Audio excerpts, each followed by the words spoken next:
Assalamualaikum warahmatullahi wabarakatuh. Selamat pagi, selamat siang, selamat sore, selamat malam. Bertemu kembali dengan saya Rian Hidayat dari SMP SMA Semesta Semarang. Kali ini materi kita adalah bab tentang menghormati orang tua atau berbakti kepada orang tua. Di sini kita akan membahas terlebih dahulu tentang dalil-dalil dan selanjutnya kita akan membahas tentang bagaimana cara menghormati orang tua atau berbakti kepada orang tua. Nanti dilanjut dengan menghormati guru. Baik, bismillahirrahmanirrahim. Ini adalah tentang pembicara. Saya di sini Rian Hidayat dari SMP SMA Semesta Semarang. Itu adalah sosmed saya dan silahkan bagi yang mau bertanya seputar agama Islam bisa DM. Nanti kita insya Allah akan diskusikan. Lalu tentang PowerPoint ini bisa di-download gratis di blog saya rianabi.wordpress.com dan itu adalah beberapa buku yang sudah terbit. Alhamdulillah bisa didapatkan di Gramedia seluruh Indonesia. Lalu selanjutnya ini kita mengamati gambar. Di sini ada 4 gambar. Yang pertama gambar seorang anak sedang membantu orang tua. Kemudian yang kedua, gambar kedua itu ada anak kecil mungkin usia SD sedang menghormati guru-gurunya, datang ke sekolah dengan cium tangan menghormati. Kemudian yang gambar ketiga ini gambar yang lebih dewasa, gambar mungkin usia SMA yang juga menghormati gurunya dengan cara mencium tangan sebelum pulang. Lalu kemudian yang keempat gambar seorang siswa sedang membantu menghapus papan tulis ya, mungkin yang masih menggunakan papan tulis di sini adalah ladang amal untuk membantu gurunya. Kemudian yang selanjutnya ini adalah dalil nakli menghormati orang tua. Dalil nakli maksudnya adalah dalil yang dinukil, yang dikutip dari Al-Quran dan hadis. Ada banyak sekali dalil-dalil yang bisa dibahas di sini. Yang pertama ini dalil dari surat Al-Baqarah ayat 83. Wa idh akhadna mitsaqa bani Israil la ta'budunallaha illa Allah wa bil walidaini ihsana wa dzil qurba wal yatama wal masakin wa qulu lin-nasi husna wa aqimus sholata wa atuz zakata summa tawallaitum illa qalilan minkum wa antum mu'ridun itu ya, salah. Kemudian artinya dan ingatlah ketika kami mengambil janji dari Bani Israel, yaitu apa janjinya? Janganlah kamu menyembah selain Allah dan berbuat baiklah kepada ibu bapak, kaum kerabat, anak yatim, orang-orang miskin, serta ucapkanlah kata-kata yang baik kepada manusia, dirikanlah sholat dan tunaikanlah zakat. Kemudian kamu tidak memenuhi janji itu kecuali sebagian kecil daripada kamu dan kamu selalu berpaling. Walaupun ayat ini dikhususkan kepada Bani Israel, tapi secara umum ayat ini berlaku untuk kita umat Islam karena ini terdapat di dalam Al-Quran. Yang menjadi poinnya adalah dan berbuat baiklah kepada ibu bapak. Wabil walidaini ihsana. Kemudian dalil selanjutnya terdapat dalam surat Luqman ayat 14. Wa wasainal insana biwalidayhi hamalathu ummuhu wahnan ala wahnin wa fisaluhu fi 'amaini an ishkur li wa liwalidayk ilayyal masir. Kami perintahkan kepada manusia untuk berbuat baik kepada kedua ibu bapaknya. Ibu telah mengandungnya dalam keadaan lemah yang bertambah-tambah dan menyapihnya dalam 2 tahun. Bersyukurlah kepadaku dan kepada kedua kepada ibu bapakmu, hanya kepadakulah kembalimu. Nah, di sini menggambarkan tentang susah payahnya orang tua mengandung kita, yang telah berjuang demi kita, yang telah lemah dan bertambah-tambah, kemudian terus menyusuinya dalam usia 2 tahun, dan disinilah kita diperintahkan untuk berbuat baik kepada mereka. Kemudian yang selanjutnya di dalam surat Al-Ahqaf ayat 15. Dan kami perintahkan kepada manusia agar berbuat baik kepada kedua orang tuanya. Ibunya telah mengandungnya dengan susah payah dan melahirkannya dengan susah payah pula. Masa mengandung sampai menyapihnya selama 30 bulan. Sehingga apabila anak itu telah dewasa dan umurnya mencapai 40 tahun, dia berdoa, "Ya Tuhanku, berilah aku petunjuk agar aku dapat mensyukuri nikmat-Mu yang telah Engkau limpahkan kepadaku dan kepada kedua orang tuaku, dan agar aku dapat berbuat kebajikan yang Engkau ridhoi, dan berilah aku kebaikan yang akan mengalir sampai kepada anak cucuku. Sesungguhnya aku bertaubat kepada Engkau dan sungguh aku termasuk orang muslim." Dalil yang selanjutnya ini terdapat di dalam surat Luqman ayat 15. Dan jika keduanya memaksamu untuk mempersekutukan dengan aku sesuatu yang tidak ada pengetahuanmu tentang itu, maka janganlah kamu mengikuti keduanya, dan pergaulilah keduanya di dunia dengan baik. Dan ikutilah jalan orang yang kembali kepadaku, kemudian hanya kepadakulah kembalimu, maka kuberitakan kepadamu apa yang telah kamu kerjakan. Di sini kalau orang tua punya hal-hal yang buruk, sifat-sifat buruk yang mungkin mengajak anaknya untuk berbuat buruk, ya, menyekutukan Allah, menyembah Tuhan yang lain selain Allah, maka di sini kita tidak punya hak untuk memenuhinya. Artinya kita boleh menolaknya, tetapi walaupun kita menolaknya, kita tetap berbuat baik kepadanya. Seperti Nabi Ibrahim alaihissalam yang menyeru ayahnya yang bernama Azar agar menyembah Allah Subhanahu wa taala, tapi Azar tetap menolak. Maka disinilah posisi Nabi Ibrahim terus berbuat baik kepada orang tuanya. Disinilah kita bisa meniru apa yang dilakukan oleh Nabi Ibrahim alaihissalam. Lalu yang selanjutnya ini dalam surat Al-Isra ayat 23, dan Tuhanmu telah memerintahkan supaya kamu jangan menyembah selain Dia, dan hendaklah kamu berbuat baik kepada ibu bapakmu dengan sebaik-baiknya. Jika salah seorang di antara keduanya atau kedua-duanya sampai berumur lanjut dalam pemeliharaanmu, maka sekali-kali janganlah kamu mengatakan kepadanya dan janganlah kamu bentak mereka, dan ucapkanlah kepada mereka perkataan yang mulia. Di sini bisa dimaknai dengan macam-macam tergantung logat kondisi daerahnya masing-masing. Misalkan dengan mengatakan malas, ogah, apa sih, dan lain sebagainya. Kalimat-kalimat yang menentang, yang menghardik seperti itu dilarang oleh Islam untuk diucapkan kepada orang tua maupun kepada orang lain. Disinilah letak kita berbuat baik, menghormati dan menghargai serta berbakti kepada keduanya. Kemudian yang selanjutnya ini di dalam surat Al-Isra ayat 23, dan rendahkanlah dirimu terhadap mereka berdua dengan penuh kesayangan, dan ucapkanlah, wahai Tuhanku, kasihilah mereka keduanya sebagaimana mereka berdua telah mendidik aku di waktu kecil. Ini doa yang familiar sekali kita ucapkan.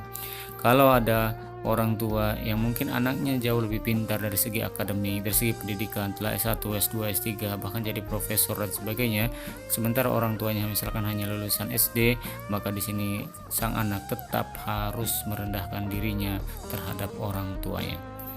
Kemudian yang selanjutnya ini di dalam hadis, yang tadi adalah ayat-ayat Al-Quran, selanjutnya ini adalah hadis.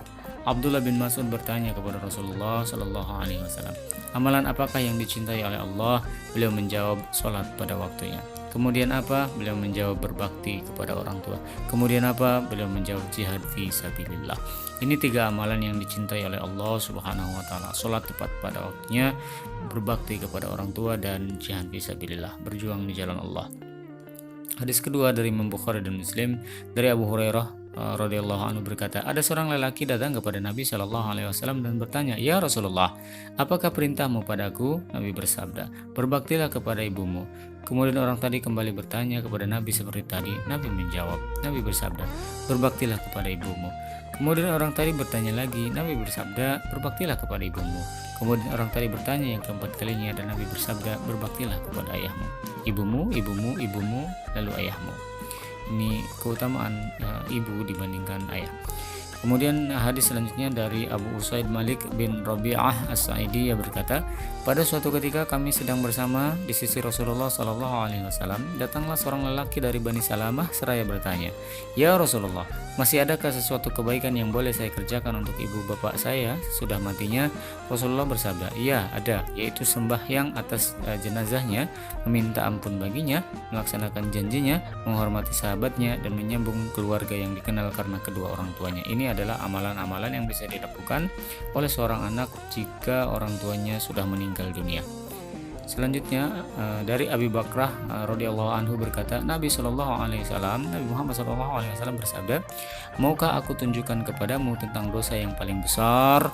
Nabi bersabda sampai 3 kali. Pertanyaan seperti itu, sahabat menjawab, mau ya Rasulullah. Nabi bersabda, ialah menyekutukan Allah dan menyakiti kepada kedua orang tua. Itulah dosa yang paling besar di antara dosa besar. Kemudian yang selanjutnya, setiap dosa mungkin ditangguhkan siksaannya sesuai dengan kehendak Allah sampai hari kiamat, kecuali dosa terhadap ibu bapak. Maksudnya adalah kalau kita durhaka terhadap orang tua, maka di situ siksanya bisa langsung muncul ya. Mungkin pernah mendengar kisah Malin Kundang, lalu ibunya mengutuk dan terjadilah apa yang terjadi. Maka sesungguhnya Allah Subhanahu wa taala akan menyegerakan siksa atas orang yang berdosa terhadap orang tua pada waktu hidupnya sebelum mati. Naudzubillah. Semoga kita semua terhindar dari ini semua. Lalu yang selanjutnya adalah jika seorang pemuda memuliakan atau menghormati orang tua karena usianya, maka Allah telah menentukan baginya orang yang akan menghormati kepadanya pada hari tuanya. Di sini seperti karma ya, kalau di dalam bahasa lainnya itu karma. Jadi kalau kita menghormati orang tua, nanti akan ada juga yang menghormati ada juga yang nanti yang akan menghormati kepada kita di masa tuanya. Di sini ya seperti karma ya. Jadi kita berbuat baik kepada orang tua, nanti akan ada juga yang berbuat baik kepada kita ketika kita sudah tua. Selanjutnya dari Abdullah bin Amr bahwa Rasulullah SAW bersabda, ridha Allah terletak pada ridha orang tua, murka Allah terletak pada murka orang tua. Ridha Allah fi ridhal walidain wa sukhtullah fi sukhtil walidain. Jadi kalau kita mau mendapatkan ridha Allah, carilah ridha orang tua.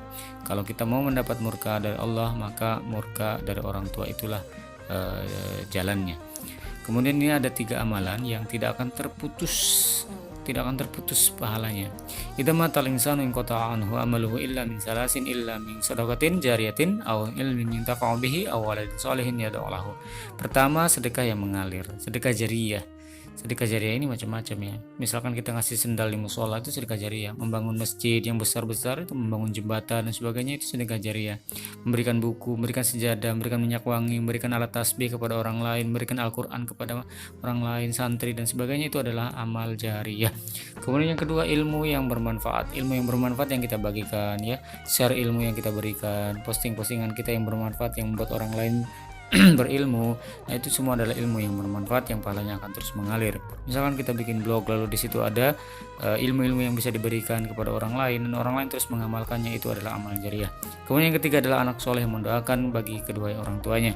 Disinilah letak pendidikan kita, yaitu tentang seorang anak soleh yang mendoakan bagi kedua orang tuanya. Doakan selalu orang tua dengan mengucapkan Allahumma firli wali walidayya warhamhuma kama rabbayani shaghira. Kemudian di sini ada satu hadis lain, Al-jannatu tahta aqdamil ummahat, bahwa surga itu di bawah telapak kaki ibu, bukan di bawah telapak kakinya yang real itu yang bisa kita lihat di sana. Misalkan di sini di kaki orang tua ini ada surga. Nah, maksudnya adalah bahwa yang tadi ridallah fi ridal walidain, kalau kita meraih ridha Allah, kita meraih ridha orang tua, kita meraih ridha Allah. Kita meraih ridha orang tua, maka disitulah letak surga insya Allah. Maka carilah surga di bawah telapak kaki ibu dengan cara meraih keridhaan darinya. Pentingnya hormat dan patuh kepada orang tua. Menghormati orang tua sangat ditekankan dalam Islam. Dalam Al-Quran banyak ayat yang menyuruhkan untuk beribadah kepada Allah semata dan tidak menyekutukannya, dan juga menegaskan kepada umat untuk menghormati kedua orang tua. Tadi ayat-ayatnya sudah kita bahas banyak sekali.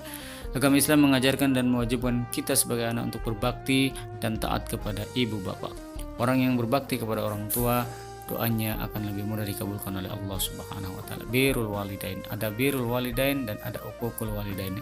Birrul walidain adalah berbuat baik kepada kedua orang tua. Kemudian uququl walidain adalah durhaka terhadap orang tua dan tidak mau taat kepada orang tua. Imam An-Nawawi menjelaskan arti birrul walidain yaitu berbuat baik terhadap kedua orang tua, bersikap baik kepada keduanya, melakukan berbagai hal yang dapat membuat mereka gembira, serta berbuat baik kepada teman-teman mereka. Itulah birrul walidain. Imam Az-Zahabi menjelaskan bahwa birrul walidain atau bakti kepada orang tua hanya dapat direalisasikan, diimplementasikan, diwujudkan dengan memenuhi 3 bentuk kewajiban. Pertama, menaati segala perintah orang tua kecuali dalam hal maksiat. Kedua, menjaga amanah harta yang dititipkan orang tua atau diberikan oleh orang tua. Ketiga, membantu atau menolong orang tua bila mereka membutuhkan. Itulah wujud dari birrul walidain. Nah, apa keutamaan dari birrul walidain ini? Pertama, amal yang paling dicintai di sisi Allah selepas sholat adalah ini, birrul walidain, yang tadi dikatakan di hadis Rasulullah. Doanya mustajab. Kalau kita berdoa, bahkan kalau orang tua kita berdoa mendoakan kita sebagai anaknya, insya Allah itu mustajab, dijabah, dikabulkan oleh Allah. oleh Allah. Kemudian yang ketiga, bukan berarti membalas budi karena jasa mereka tidak mungkin terbalas. Jasa orang tua tidak mungkin terbalas apapun yang kita berikan kepada mereka. Yang keempat, taat kepada orang tua adalah salah satu penyebab masuk surga. Yang tadi ya, bahwasanya surga berada di bawah telapak kaki ibu. Yang kelima, durhaka kepada orang tua termasuk dosa besar. Bahkan yang paling besar, dan tadi azabnya bisa diberikan langsung selama hidup di dunia. Bukan nanti di akhirat, tapi sudah diberikan langsung di dunia. Alhamdulillah. Caranya bagaimana? Pertama, berbakti dengan melaksanakan nasihat dan perintah yang baik dari keduanya, merawat dengan penuh keikhlasan dan kesabaran apalagi jika keduanya sudah tua dan pikun, merendahkan diri, berkasih sayang, berkata halus sopan, serta mendoakan keduanya, rela berkorban untuk orang tua, meminta kerelaan orang tua ketika akan berbuat sesuatu, dan berbuat baik kepada orang tua walaupun ia berbuat aniaya. Cara berbakti kepada orang tua yang telah meninggal tadi sudah disebutkan di dalam hadis ya. Pertama, merawat jenazah dengan cara memandikan, mengkafani, menyolatkan dan menguburkannya, melaksanakan wasiat dan menyelesaikan hak adam yang ditinggalkannya. Maksudnya kalau orang tua punya utang maka dibayarkan utangnya. Yang ketiga, menyambung tali silaturahim kepada kerabat dan teman-teman dekatnya, saudara-saudaranya ya. Ibu paman kita kan termasuk saudara dari orang tua kita. Kemudian yang keempat, melanjutkan cita-cita luhur yang dirintisnya atau menepati janji kedua bapak ibunya jika ada janji atau jika ada cita-cita yang belum tercapai.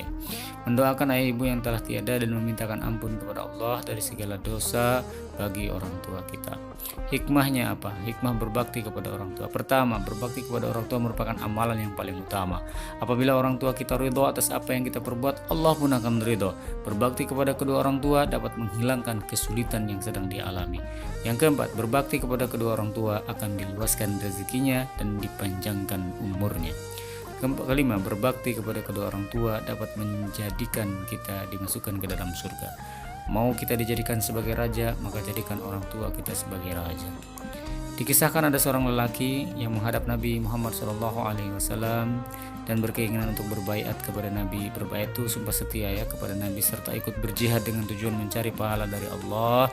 Kedua orang tua laki-laki tersebut masih hidup. Kemudian Nabi menyuruh laki-laki tersebut untuk kembali kepada kedua orang tuanya dan menyuruh berbuat baik, menemani dan mengurus orang tuanya. Muttafaqun alaih. Hadis riwayat Bukhari dan Muslim. Kemudian ini adalah doa yang disampaikan seorang anak. Allahumma gfirli wali walidayya warhamhuma kama rabbayani shaghir, atau bahasa lainnya Rabbi gfirli, sama saja. Ya Allah itu ya Allah, Allahumma ya Allah. Rabbi gfirli ya Tuhanku, ampunilah dosaku. Nah itu sama saja, Allahumma gfirli atau Rabbi gfirli wali walidayya warhamhuma kama rabbayani shaghir. Ini adalah slide terakhir. Semoga bermanfaat. Dan kita doakan selalu untuk orang tua kita di selepas sholat kita, mudah-mudahan kita mendapatkan keridhaan dari kedua orang tua kita, selalu selanjutnya kita mendapatkan ridho dari Allah Subhanahu wa taala. Terima kasih. Wassalamualaikum warahmatullahi wabarakatuh.